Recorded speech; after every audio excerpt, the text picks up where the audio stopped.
Ibababa pa ng Department of Agriculture ang presyo ng bigas sa pagpasok ng buwan ng Marso. Kung magkano, alamin natin sa report ni Vel Custodio.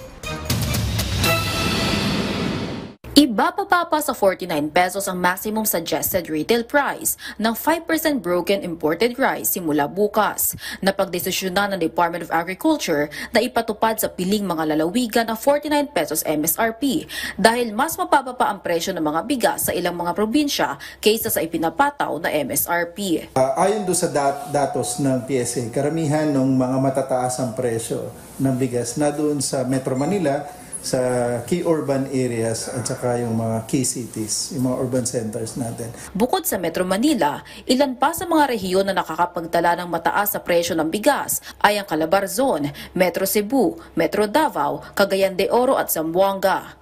Ayon sa DA, bukod sa pababa na ang trend ng presyo ng bigas, nakokontrol na rin ng nationwide implementation ng MSRP ang pagpapababa ng presyo ng bigas sa merkado. Nagsimula tayo 58 and then we proceeded with 55.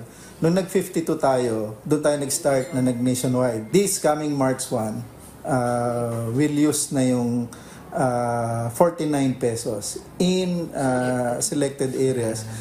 Pinapabilis na rin ng DA ang pag-release ng National Food Authority rice dahil na rin sa deklarasyon ng National Food Security Emergency sa bigas.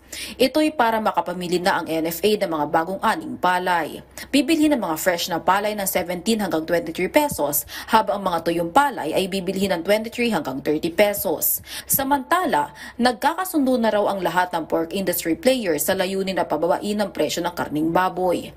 Importante kasi na makonsulta lahat ng stakeholders, industry players sa kabuuan ng ating hog industry para sigurado na yung ilalabas natin kung meron man for MSRP ay talagang naayon dun sa mga resulta ng ganitong klaseng konsultasyon. Ang napagkasunduan kasi before is kung maibababa yung presyo ng baboy without going through the MSRP or yung tawag dito suggested retail price sa farm gate, perhaps hindi nakakailanganin maggawa ng gano'n kung maibababa yung presyo ng baboy through consultation and coordination. Nakipagpulong na ang DA sa mga pork producers at susunod namang kukonsultahin ng mga nagtatransport ng pork.